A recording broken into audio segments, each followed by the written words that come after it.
So welcome everybody to this webinar. This is our second webinar. So I'd like to thank you all for joining. So the reason why we chose this topic, which is how to link your pandemic plan with your business continuity plan, is coming from really a need out there from the people we interact with as trainers, the people we interact with as consultants. And the question is really, what do we do now? In the situation we are in, we're seeing we have a need, we have a big need to be able to still provide advice, provide that level head in the room to assure our businesses that we can still have a way forward. Yeah. And so yet you are looking at a situation where you need to come up with a plan, yet you have existing plans, which are your business continuity plans. So what does that mean? So the questions we've been hearing are, do I throw away my existing BCPs? Do I need to document something new? What can I do to expound or extend my BCP so that it can still be relevant in the situation right now? What kind of tone should I take when I'm talking to the board, when I'm talking to the senior management, when I'm talking to staff? What should I say when I'm talking to people in finance, when I'm talking to people in HR or procurement? So these are the kind of questions that we've been hearing. And basically, this is actually what has informed this webinar and this topic. So again, thank you very much for being with us. So this webinar is just gonna run for 30 minutes, and then we'll take questions after that.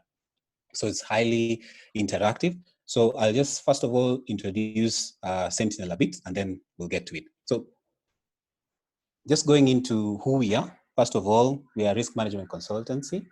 As the name suggests, we are truly African. So we're headquartered in Kenya. We have presence around Africa, mostly on the East Coast.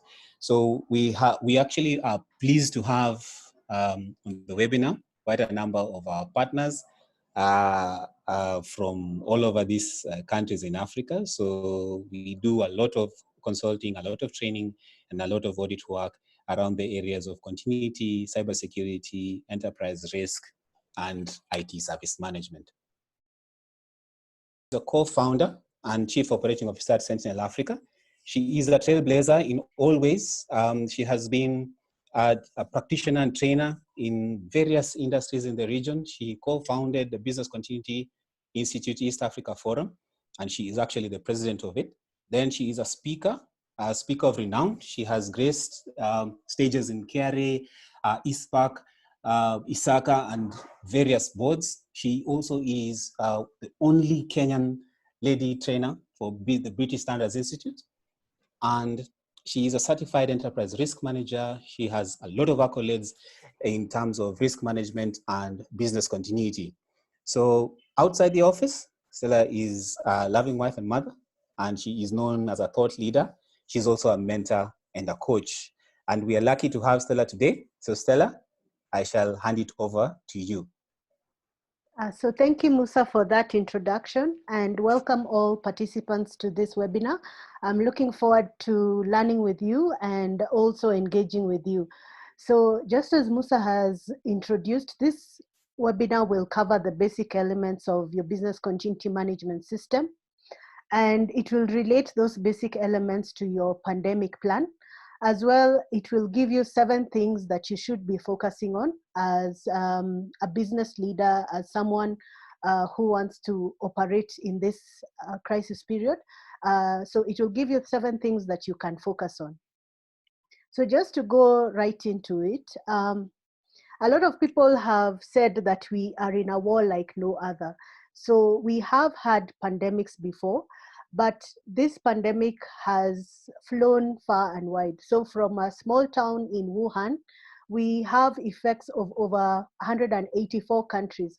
I don't believe there is a business right now that can say with their hand on their heart that I have not been affected by this crisis. I was having a chat with a good friend of mine who's also a consultant, who I just commented and said, even the consultants, their business continuity is being tested at this time. So just to define this thing, business continuity, what exactly is it? If you look at it practically, it's about defining what is critical to your business and then understanding how is it that you can build resilience around those critical activities, and therefore in a crisis you're able to restart those critical activities in a timely manner. So crisis period is not normal period, just like wartime period is not normal period. So you will find that in crisis period, you want to refocus your energies and make sure that you are concentrating on what it is that will um, ensure that tomorrow, the next day after that, you are assured of your business continuing as normal. So what is unique about this crisis? Your business continuity plans, as they are written, probably were written with the following scenarios in mind. So an availability of your office, maybe an availability of your IT, maybe an availability of certain members of staff. But many people had not thought of a pandemic that could shut them down. Now, what's the unique thing about a pandemic? A pandemic occurs in phases, and this is from the WHO website. So phase one is usually you have a few sporadic cases. There's little to no transmission. In phase two, people are coming from uh, countries that are already suffering from this pandemic, and they are bringing the virus to you. Now, in this phase, you might find that there are extra measures put around travel. In phase three, we've moved on from just having cases which are imported to having transmissions within the country. So you have the virus spreading. And from being maybe found at border points, now we are finding them within certain towns. Basically, the infection rate is growing. Phase four, you have a full epidemic, and this is where you find that your country is getting strained. Your health system is feeling the impact of this crisis.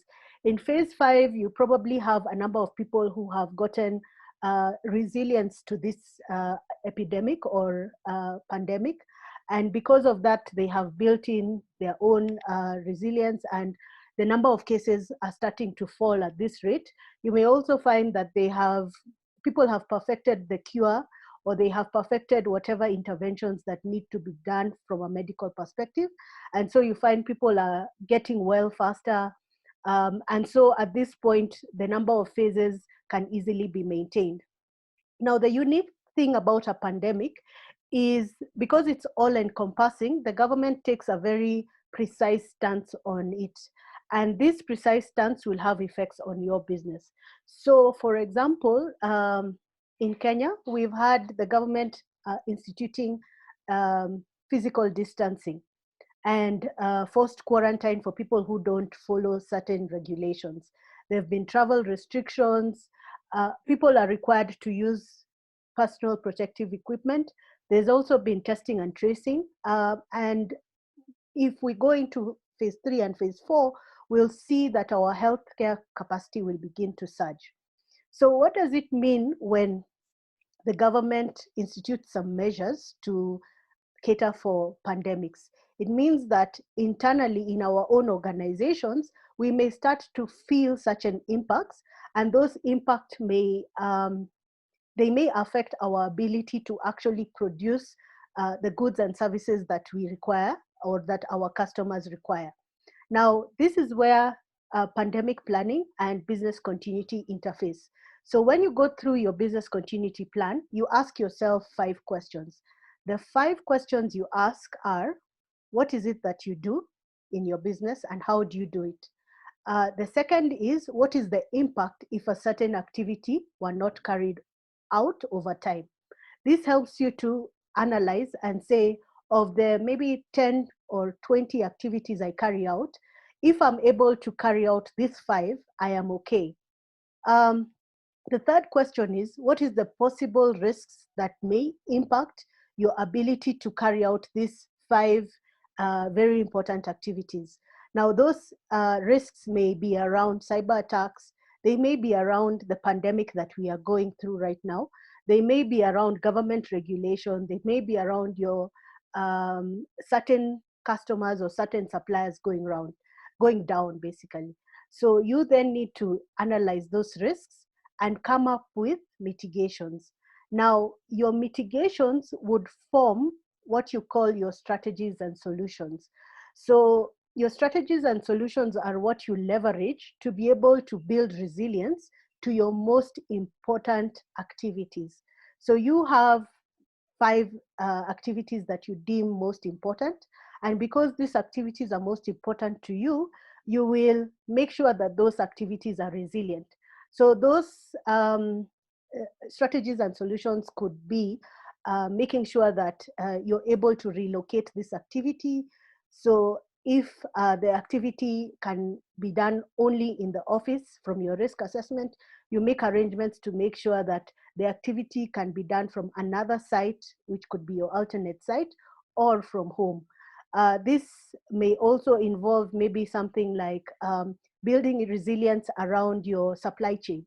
So you maybe depend on one supplier, but you, as part of your business continuity, then identify maybe two other suppliers that would be able to step in to be able to cushion you if this supply was negatively affected. Now, in an actual crisis, then you go into implementing those strategies.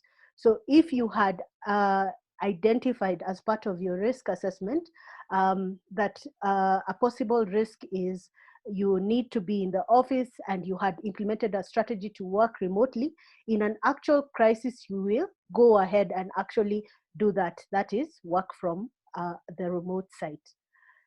So, in a nutshell, your business continuity implementation journey is a 4-step journey. And it starts off from understanding the context of your organization. So context of the organization means what is it that your organization does? Who regulates you? What are the legal and regulatory requirements around your organization?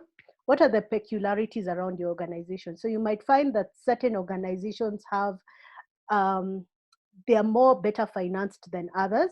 And because of that, their resilience may be better, or their ability to implement further resilience may be better. You may find that certain organizations are in a growth phase, or certain organizations are global in nature.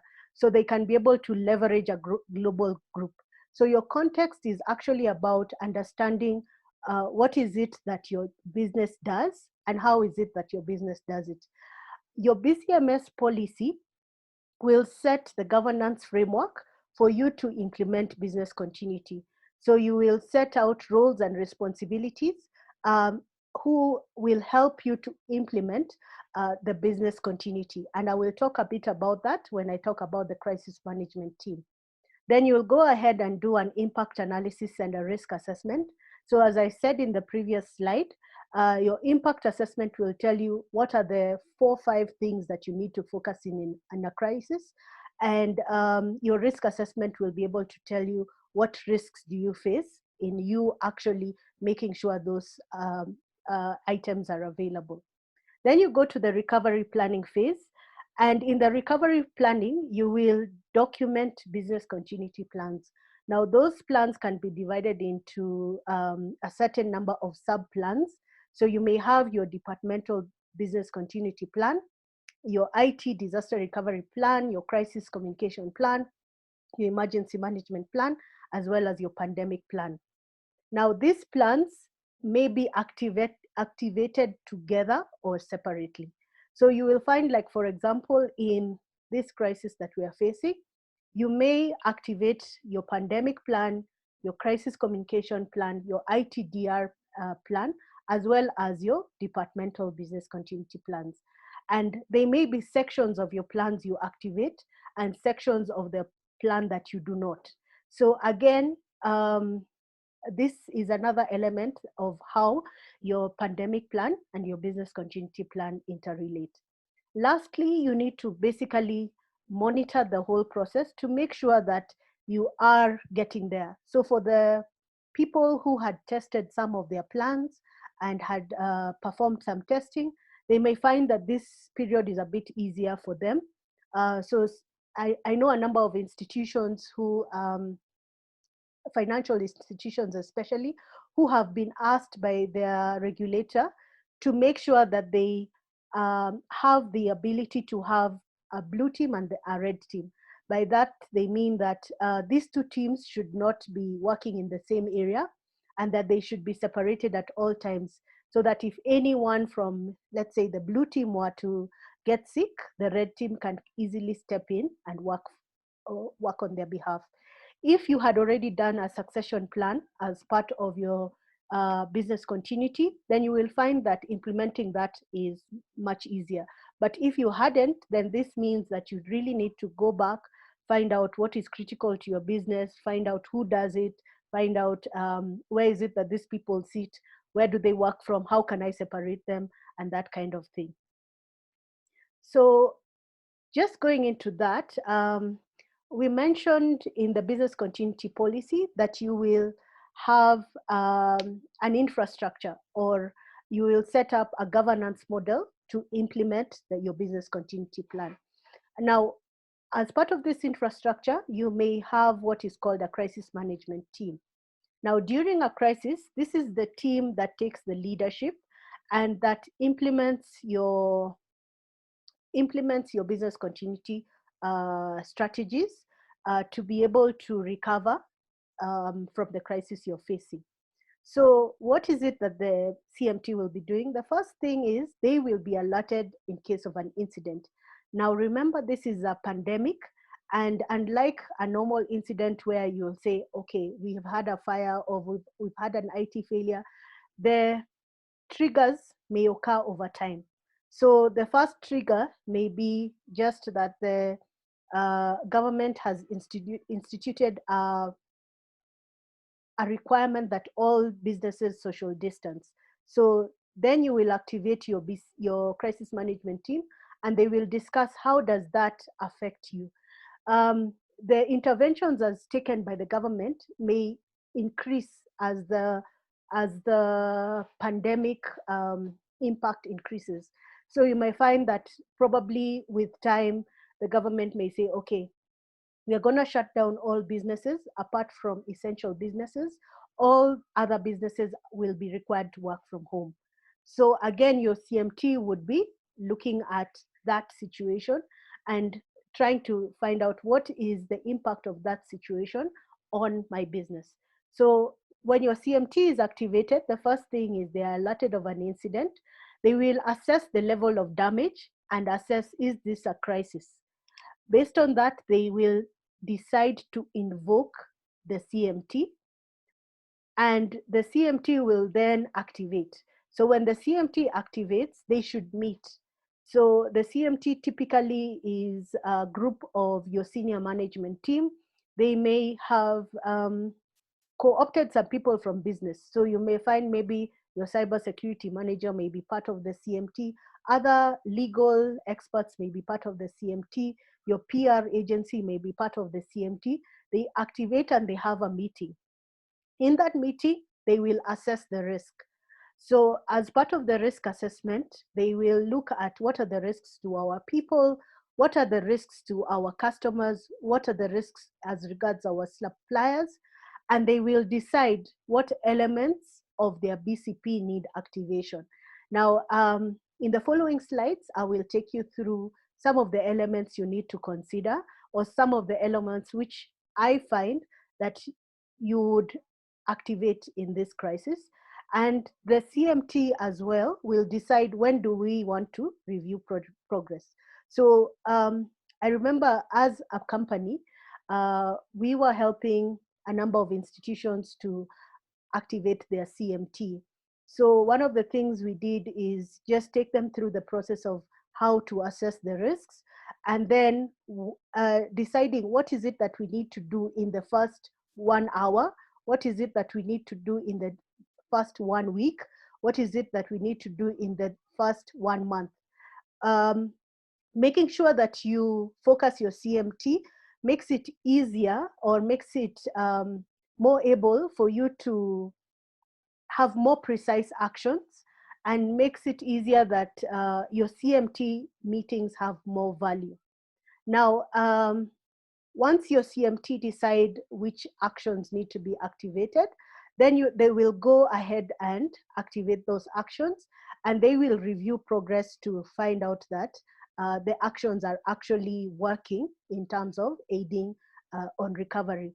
The CMT leaders will as well work with the tactical teams and the operational teams to make sure that the recovery actions that they are doing are guided. So, for example, an IT manager sitting on the CMT would be told one of the things you need to do is make sure that all staff can work remotely. So together with his team, who are the operations, so maybe system administrators, network administrators, help desk personnel, they will come up with a plan of how remote working will work. They will look at their capacity planning to analyze, is our VPN capacity adequate? They will look at the resources like laptops and decide, do we need to purchase other laptops for staff who may not have laptops? So those will be guided by the CMT lead. The CMT as well will guide communications. So in a crisis, you need to make sure that you have guided communications internally as well as externally. So internally, it will be very important to communicate to your staff certain changes. So you may have changes in the way they work. You may have changes in the way maybe even they are paid. Externally, you may have changes that are affecting regulators. You may have changes that are affecting your suppliers or your financiers. All this would need specific communication. And lastly, when is it that we need to stand down? So I know you probably think that this thing will never end, but we may need to, at one point, stand down and basically prepare for returning to normal. So your CMT will also assist or will also analyze at what point, at what trigger level do we start to come back to normal? Do we start maybe to have our operations coming back to normal? So as I said, I was going to focus on 7 key areas that any CMT, any crisis management team out there needs to be thinking about in this crisis. Key to note is that, as I said, that different companies are different. So your context may be different. So you may focus on these 7 as well as other 5, or you may say, for me, only 4 are applicable here.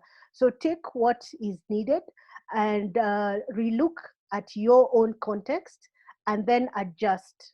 So I will just start off with your employees. A lot of people have asked me about what should we be doing with our human capital. And I've looked at human capital in 5 key areas. The first is defining your essential employees. And here is where your business impact assessment will help you, because your business impact assessment will already have identified your critical areas. So any employees who are supporting these critical areas need to would then be essential to you. The second is employee welfare and support. So we've seen that this situation brings up a lot of stress because of the effect on businesses. Businesses have had to make hard decisions, which have an effect on the employee. So you need to set up support lines to help your staff. You need to look at, do we need to support them in terms of transportation, uh, making sure that they can transport themselves safely to work? Do we need to look at extra family responsibilities? If somebody among your employees was to have a sick relative, how can you enable them to actually take care of that relative? Communication is key, as I said. So at different phases of the pandemic, you may have different interventions which have a direct effect on employees. So try and make your communication as honest and as relevant and timely as possible. A key thing which I've had is, what do I do with my non-essential staff? I have seen people who have asked their staff to take leave, asked them to work from home. You can also redeploy to do essential tasks if trained to do so. Lastly is the productivity. Now, as we move towards working at home, you will find that there are a lot more distractions and a lot more things that you have to deal with. The workplace has been set up in such a way that I have a desk, I have a chair. You may find that some of your employees don't even have that. So those are some of the things you have to consider and support your employees through the process of making sure that they're productive even from home. The next area is work area safety. So here we are looking at four main areas, which is sanitation, health and safety, awareness, and incident management. So in terms of your work area, there are certain interventions that have been put in place by the government, and those need to be followed strictly. So social distancing needs to be followed. You may need to look at your work area and say, what are some of those things that right now I can't keep open because they are in non-compliance with the requirements in terms of work area health and safety. And as well, looking at your incident management, how is it that I can manage incidents of COVID in my area? So think about how to handle suspected sick cases, how to do contact tracing, how to liaise with the authorities, and where possible, write procedures to basically govern that. The next is business development, and I had a number of questions from you regarding what to do now that probably your revenue lines are, your ways of getting money or of revenue generation have been impacted. The first thing is just analyze your immediate customer needs. So while probably if I have a restaurant, I may not be able to have customers coming to my restaurant. Maybe they still need food. Maybe at the hospitals where people are taking care of the sick, they still need deliveries there. At home, maybe some people still need deliveries there. How can I stabilize my business development in the medium to long term? So do I need possibly to move some of my items that I was doing face to face to more online? And then how do I communicate with my customers? So you may change your procedures, you may change your processes because of this crisis. And it is necessary that you keep communication with your customers. It is necessary that you keep close to your customers so that they still remember you. So that is key in terms of business development. The next element is stress testing. And again, this looks at your context. So when you're doing your risk assessment, depending on where you are, were you in a heavily in, were you a mature business? Were you a growing business which was investing? Had you leveraged a lot on debt? Those are some of the questions you would be asking yourself in the finance and stress testing. You would be looking at who is it that are your customers? Are they likely to pay? Are they likely to default? How can I support them? So can I talk to my bank to be able to provide a sort of bridge between my customers and myself and my cash flow requirements? So in the finance and stress testing, you need to look at your liquidity, you need to look at your budgets and see what can you move around. You need to as well look at your statutory obligations and see, can I talk to even my regulators and see how I can plan my tax obligations and other obligations that I have. In IT and technology, a lot of people during this crisis are moving home, or rather moving to remote work. And one of my clients was telling me, we have a policy where contractors, so they have a number of contractors, are given desktops. But this contractor was key to them being able to execute on some of their tasks. So while this contractor, because of their contract, was not eligible to having a laptop, I told them, then what you are saying is that you're willing to do the contractor's work. So working tools is important. Trying to figure out or trying to adjust yourself. Do I need to buy laptops? Do I need to buy printers for certain people? Do I need to have maybe ways in which I can provide tax receipts from a remote location?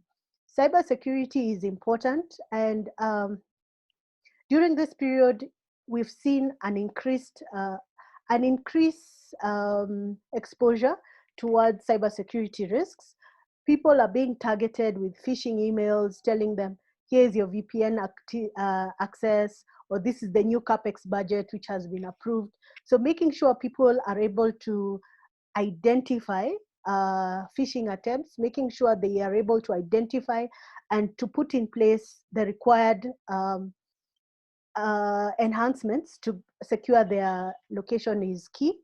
We have leveraged a lot on a tool called KnowBe4. So if you have not used it, just check it out because it can actually help you in cybersecurity and business continuity and enhanced monitoring. So just ensuring that your backups are done, ensuring that your systems are up, and they are not only up, but they are being used in a manner that is appropriate. Next is our supply chain. So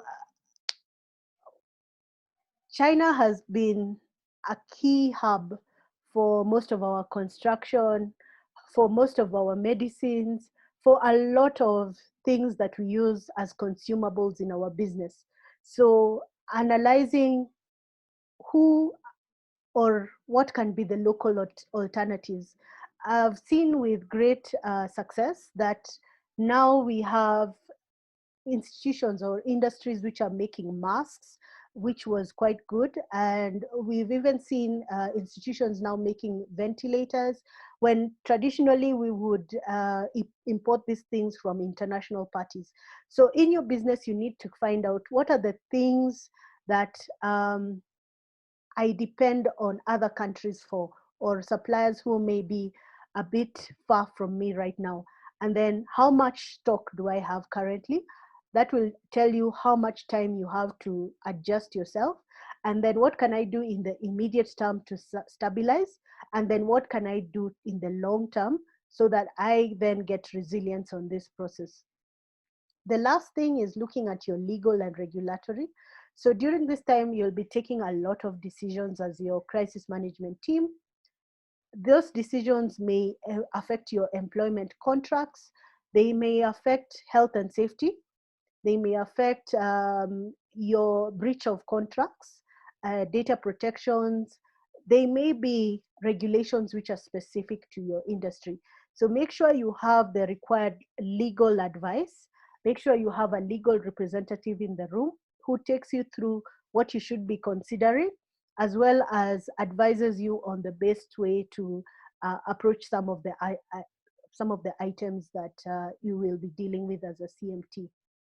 Now, just to wrap it all up and just give you a few key takeaways. The first key takeaway is from your crisis management team, make sure you create work streams that focus on these elements that I've talked about. Make sure that you utilize your BCPs, but adapt where necessary.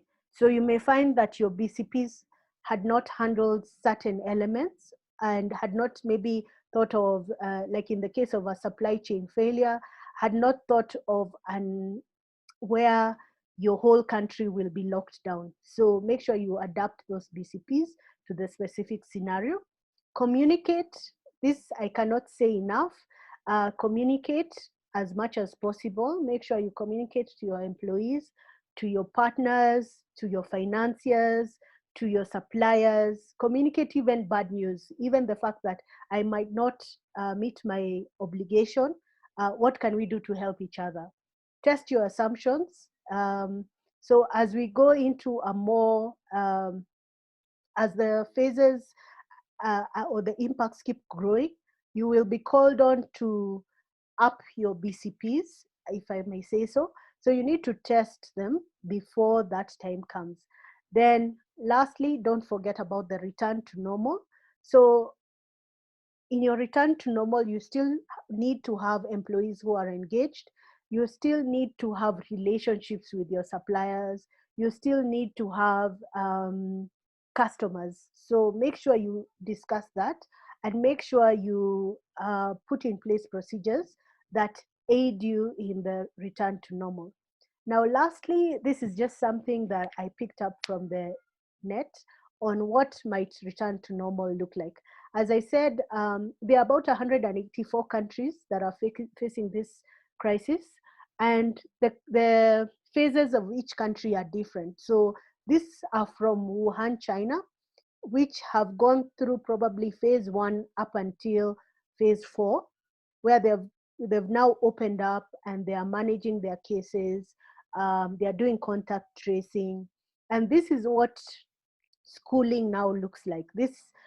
So the pictures with the yellow there is schools which have reopened, but reopened with social distancing still in place, enhanced sanitization still in place.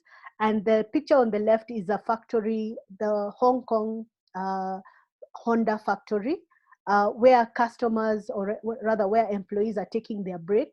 But again, you can see that social distancing is still being respected. So in your return to normal, you would still need to find out what elements would you still need to maintain in terms of sanitation, what elements would you still need to maintain in terms of social distancing, how can you support your employees to come back to work and to become engaged.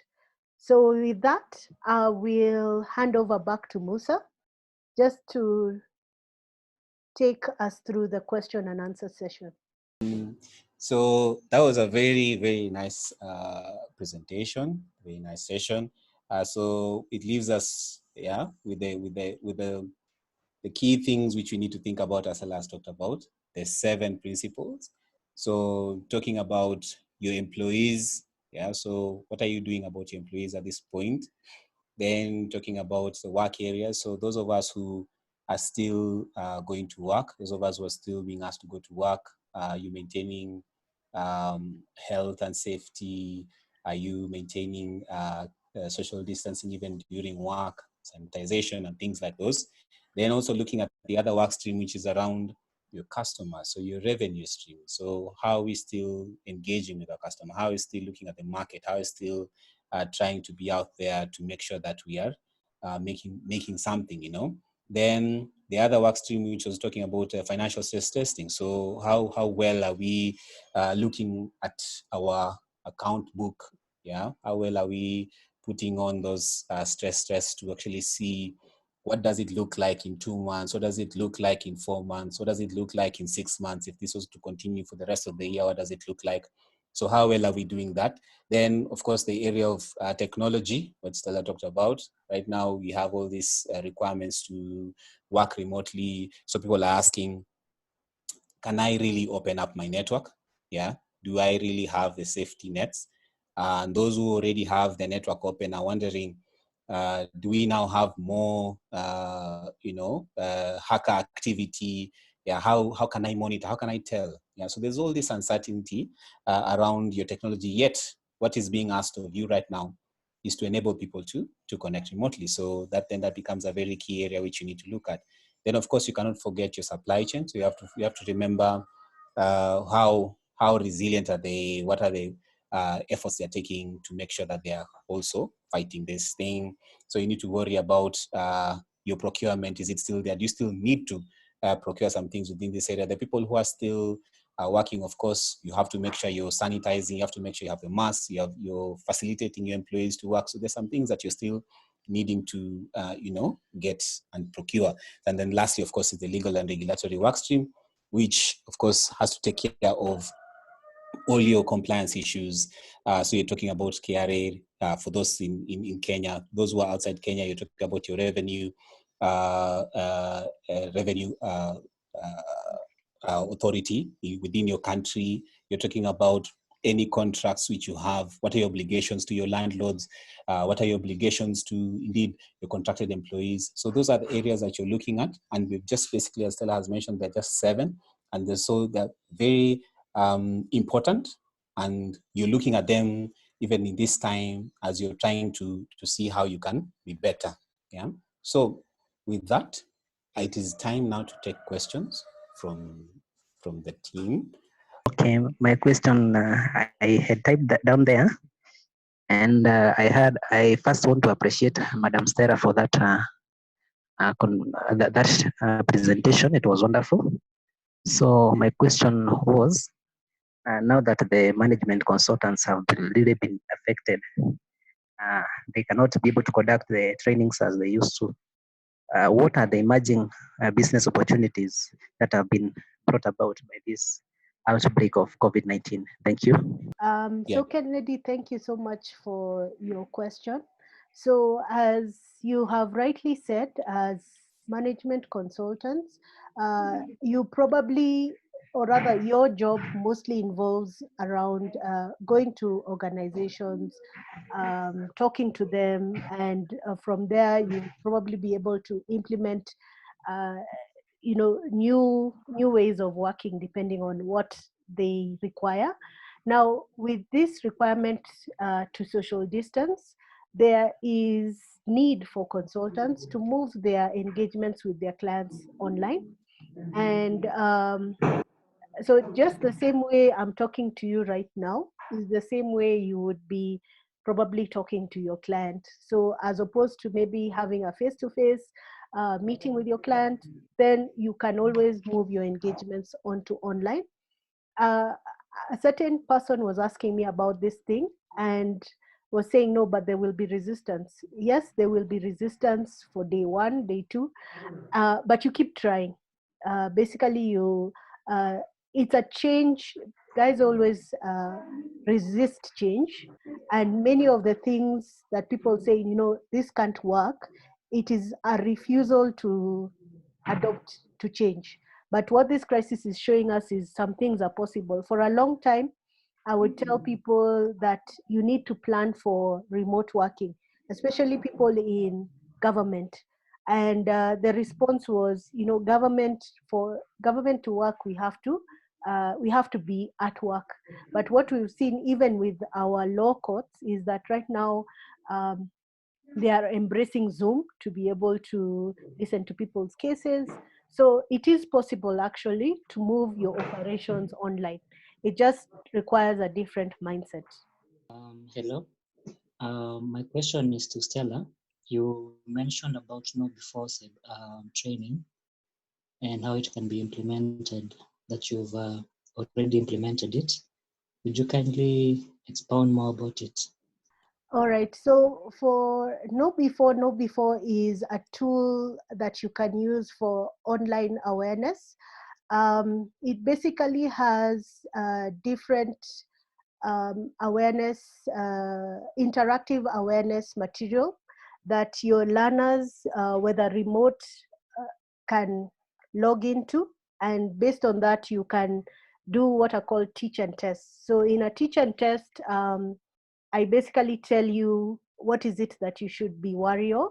So for example, in terms of internet security, they will tell you how you can be phished, how to identify a possible phishing email, what are the red flags that you should be looking at for, and then they can test your users.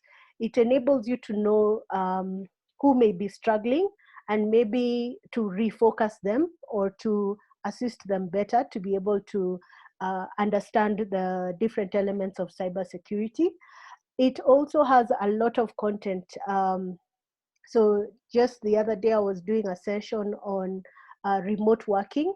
So it has a specific session on how do you secure your environment? How do you have a secure VPN?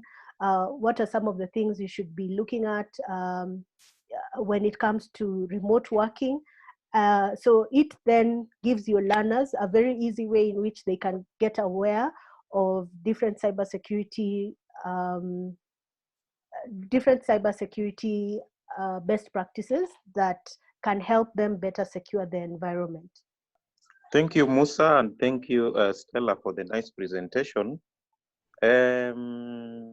Without much, I think there is also that prediction that this pandemic is likely to go until somewhere mid-September, from information being circulated around. I don't know, as a risk practitioner, how do you people foresee this ending? And in terms of those kind of projections, what would you advise corporates to work with in terms of when the scenario is likely to end? Because there are really a lot of constraint on an aspect you have touched, finance, more so issues to do with the cash. So we are just wondering when will this thing end, and perhaps from where you people sit, how is it going to end, and what do we need to consider going forward? Thank you. So Eric, you are very right that the jury is still out on when this crisis will end and how it will end. It has been suffering what you call peaks and troughs, where there is certain good news which happens. So for example, one of the good news which has just been happening over the last few weeks is that we've had, in our jurisdiction, we've not had quite a number of deaths. You've had different people or different countries using different strategies. So what I would suggest for organizations is to make plans. So as I said, your CMT needs to look at it from an element of everyday planning. So you would need to look at what is it that I need to do in the first 1 hour? What is it that I need to look at in the first 1 week? What is it that I need to look at in the next 1 month?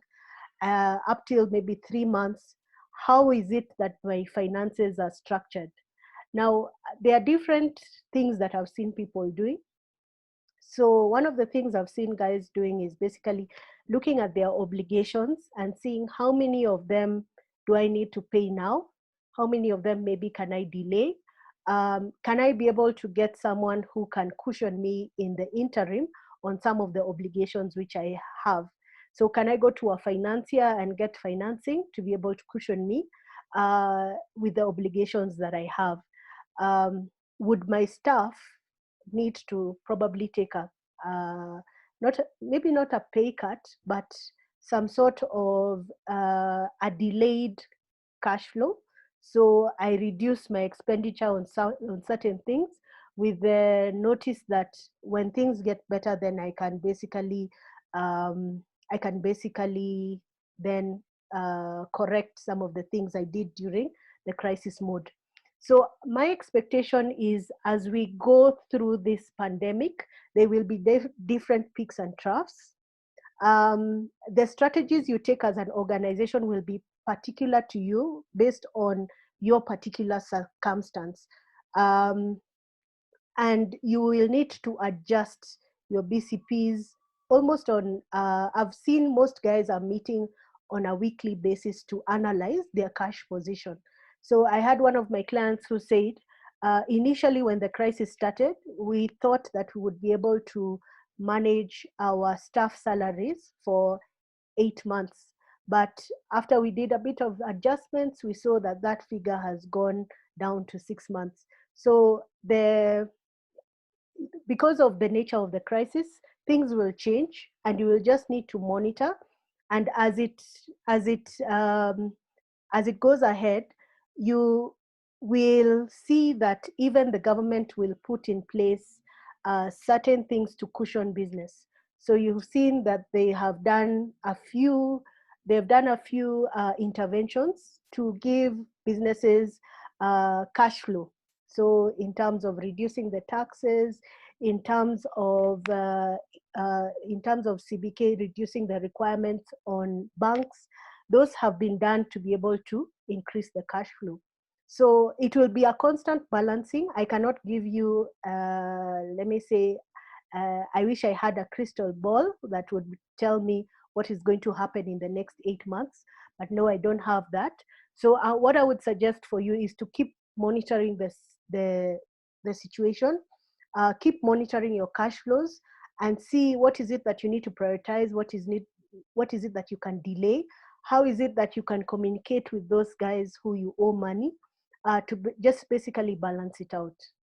Just to add on to that, Eric, you've heard what Stella mentioned, and she talked about the 7 work streams. So as you're looking at the situation, so you put some blocks of time. So you look at it in 48 hours. What is it you need to do within 48 hours? Then what are you going to do within a week? What are you going to do within a month? What are you going to do within 3 months? So if you structure your planning within blocks of time, it can help you to be agile. You can imagine sometimes as you're going through this pandemic, you'll find that you have a work stream called, say, supply chain. And then within 1 month, you no longer need to look at it. So you can even retire that work stream so that you can focus now on the next work stream. Then remember, because you're not an island, so you have your financial services guys, you have your payments, you have even your customers. Everybody's in this. Everyone is in this. So as everybody is trying to accommodate this situation, things are changing. So you can find that all of a sudden there's an opportunity for you now, which wasn't there yesterday. So your work stream needs to be able to be agile and be alive to that factor, be alive to the things that are changing. We saw in the news what happened here in Kenya was Stanbic going out and saying that they are giving people a loan holiday. Yeah. So you see now that is something that happened, which you might not have foreseen. So when it came though in your work stream, your finance and stress testing work stream needed to have been alive to that. So they quickly understand that something has changed. Therefore, bring it back and now let's assess what we have now with this new opportunity we can go to, for example, get a loan holiday. So as you go, you might want to, instead of looking for that time when things will change, just break it into the things that are manageable. So at least you have this month covered, then you have next month covered, then you have the next 2 months covered. That way, as things change, you're also changing and you're always being alive to the new opportunities that are coming your way. Mine is a question to deal with the public sector. And I would say that from my experience at BCP, or the Business Continuity Plan, is looked more of an ICT aspect. And you may realize that most organizations don't have the crisis management team to handle it. And as Stella was doing her presentation, you realize that it's a multifaceted approach where organizations are supposed to at least have critical departmental being represented. So my question is now to Sentinel and the stakeholders available. How have you been handling this in the public sector, especially in terms of business continuity planning and disaster recovery? And what has been the progress so far? Thank you. So in the public sector, what I've seen is yes, and not just in the public sector, actually, even in the private sector, there was I would say a great focus on IT disaster recovery. So you find that people have invested quite a bit on IT disaster recovery. They more or less have their backups in place. They more or less probably have a disaster recovery site. They test that element. Now, in this crisis, as you can see, it requires you to think way further from your disaster recovery. And it requires you to have a multifaceted approach that you have talked of. So what we've done with success is, first of all, there's been a drive for awareness. So over the last, let me say, 2 years, we have done quite a number of consultancies targeted at the public sector, where our focus, first of all, is to get the top management to appreciate that when you're talking about business continuity, it is more than just ICT disaster recovery. we need to think about it from a more multifaceted approach. Second is then our consultancy, when we come to your institution, is based on guiding you through that process to actually be able to implement the relevant teams across the organization that will be required to support this BCP. So with a lot of, let me say, involvement from top management, as well as involvement from teams internally, then you find that you get a lot more traction. Something which we have also done with success is that you find that if I do consultancy for you for 3 months and then get out of there, you will still struggle a bit with implementation of business continuity. So what we ask our clients to do is to put a provision for like an annual review, where we are doing almost an annual refresh to get you to understand what is it that we are doing, why is it that we are doing this, how do we test it, how do we make sure that it is a live thing. So this is some of the initiatives we have been able to do with success. I don't know if Musa, you want to add anything on that? Cyrus, to your point, we've actually really been seeing this a lot. And as Stella has said, it's actually not something that is just given to public sector. So even private sector, we tend to focus a lot on the technology side. So, I mean, the background of business continuity has been systems. So now bringing this away from the technology and infrastructure and bringing it into processes, understanding that we also have to take care of people. You also have to take care of processes that are not necessarily automated. Yeah, you still have to focus on those. Now, one thing that hit a lot of organizations with COVID-19 is where we had those processes that needed people, because this is a scenario that actually impacts people. So all those processes that you have that depend on people to be done, then were severely impacted. So we have things like warehousing, we have things where you needed guarding, physical guarding, we have things like at the airport where you needed people to actually do physical checks of people. So you had all those areas where you needed human beings to work. They got impacted quite badly. So you can still find that, yes, your IT is, for example, on the cloud. So you're not necessarily forced to show up in an office to work. You can work from anywhere. But then your operations are such that you need human beings to be there. So in this kind of scenario, your business continuity, which is simply focused on your IT, then fails you. So yes, we have had this situation. So going forward, mostly what we are trying to do is, and even as we engage, as we get these requests coming our way, is to reassess. So we do our business impacts again, do a business impact assessment, do a business impact analysis again, so that we reassess what's going on.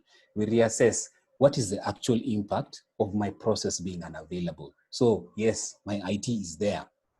Actually, even if you think about it clearly, you don't even need your disaster recovery plan in this scenario, because there's nothing that has happened to your primary. Your primary is still fine, still running fine. So you don't even need to call your disaster recovery site.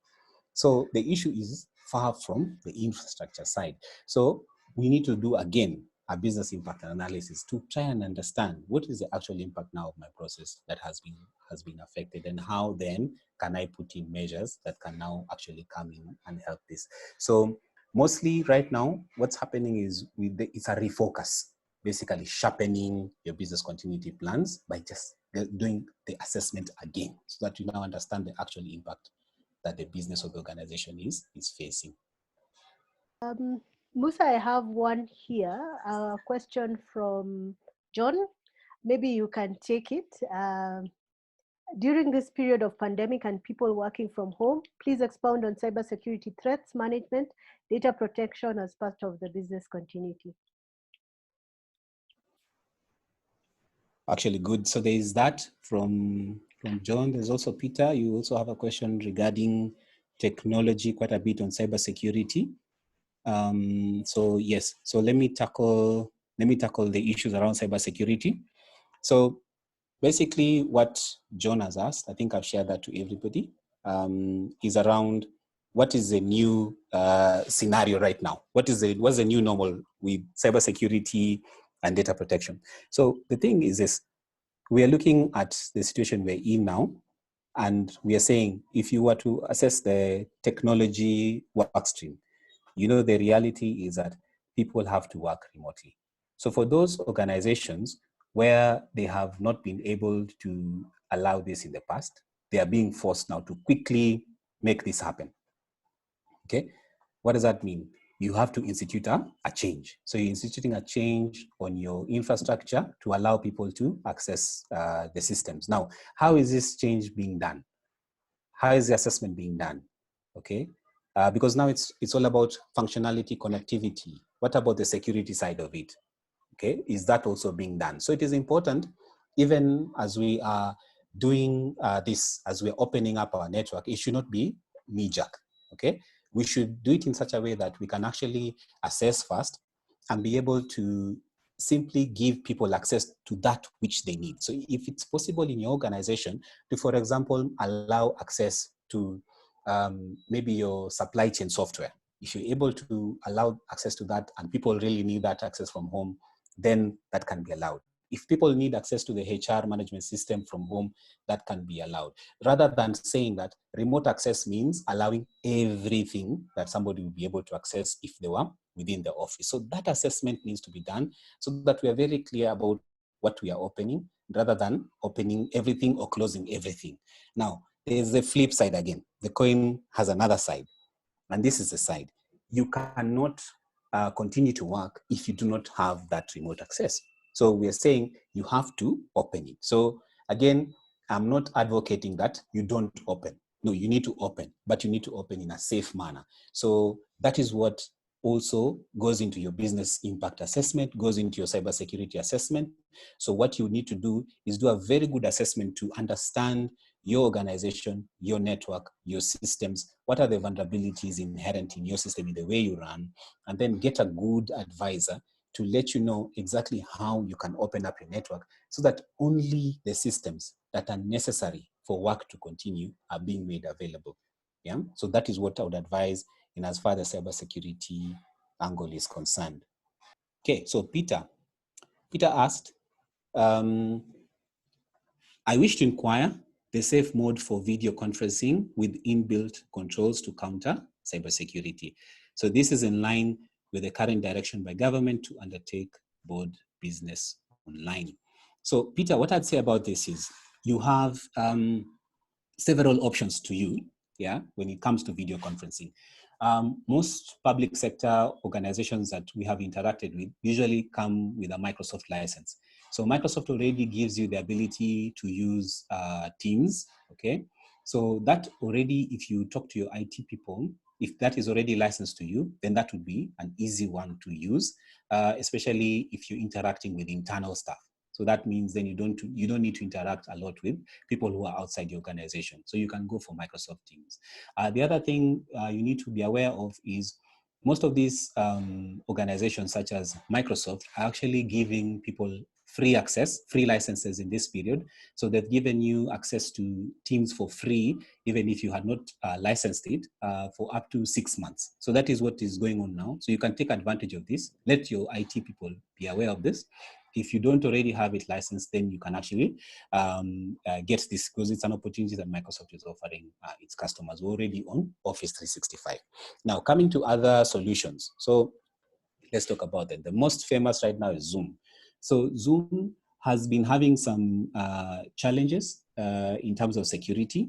You might be aware that the best kind of security we have right now is encryption. What encryption helps us to do is to secure the mode of communication from anybody who would be outside that communication. They would not be able to, for lack of a better word, eavesdrop. Okay. Then there have been some security holes within Zoom that have been exploited, and people have managed to sort of like connect onto your sessions. Like, for example, right now we just find somebody who's connecting onto the session who's making comments. I read an article where somebody was commenting about the session and saying, this is the most boring session I've ever seen. And then he indicates, he says, that's not me. It's not me who said that. So we have all those situations happening right now, especially with Zoom. So there's some safety guides for Zoom. So if you go on Zoom, you'll see that they have this. They've written extensively about how to secure the connection, how to secure the video conferencing when you're using Zoom. So I'd advise that most of those features that are there are available to you, you take them up. So this is what I'd advise. The other solutions are things like Cisco WebEx, which I don't see a lot of people using because of the cost implication on it. Then I've seen also a lot of GoToMeeting. GoToMeeting is also a licensed software, which also has its cost implications. So right now, most of the two that are most widely used are Zoom and your Microsoft Teams. I have another question on cybersecurity. So from Mary, Mary asks, so can we have a webinar and expound on know before features that will give insight on cybersecurity? Definitely yes, Mary, that's a yes, we can definitely do that. Know before, as Sila has said, is an e-learning and awareness, information security awareness solution, which allows you to reach your staff, allows you to reach your employees through an online session, through the e-learning platform, and it's very engaging. They can use games, they can use posters, they can interact, and they can learn from that. And you can also get feedback and know how well people are growing in terms of their information security awareness. You can also be able to do things such as phishing, such as dropping USB sticks so that you can be able to test the actual awareness that you people have. Okay. All right. So thank you so much for the engagements. Apart from these questions, we had a number of questions that were written to us before the session began. What I'll be doing, I will be taking those questions that you had. I will give personalized answers to them. During the survey, you can also let us know what elements would you like us to highlight more as we continue this webinar series. You'll also be seeing other sentinels. We are quite a big team. I always say that I have all the women in security in my team, so you'll be seeing quite a number of women. And basically, I've just enjoyed interacting with you and looking forward to more interactions. So Musa, you can close off. Yes, so let's just close off. Okay, so now as Eric asked, so what are we doing next? So we're looking at throwing more emphasis on the business impact analysis. So we have a masterclass from the 11th to the 15th of May. So join us for this masterclass. So we are breaking down all the components about understanding the impact to your business that comes through any emergency or anything like the COVID right now that we're experiencing. So join us for this masterclass. It's going to be online. Instructor is going to be interactive, and it's going to be a session where at least you'll be able to get a lot from coming in early May. Then any other feedback, any other session, you can always reach us. We are available on social media, on our website. You can check for updates, and we shall be able to get back to you in time. So as we're looking at going forward, so this is just a snapshot of what you would see, what you'd expect in that session. So hoping that you can be able to interact with us to learn more, so that you can be able to, be able to react better scenarios and even the scenarios that shall come in the future. I think if you have read Nassim, who writes the Black Swan, he says that every 10 years you expect to find a black swan coming our way. So we had the 9/11, then we had the tsunami, now we have COVID. So in our lifetimes, I'm going to assume that most of us on this call are south of 50 years old. So I'm wishing you guys a long life. So I'm sure you'll be alive in the next 20 years. It is actually easy to say that we are going to see another black swan in the next 20 years. So it is important for us to arm ourselves with this knowledge, arm ourselves with this information. So it's not just for now, but it will also help us in the future.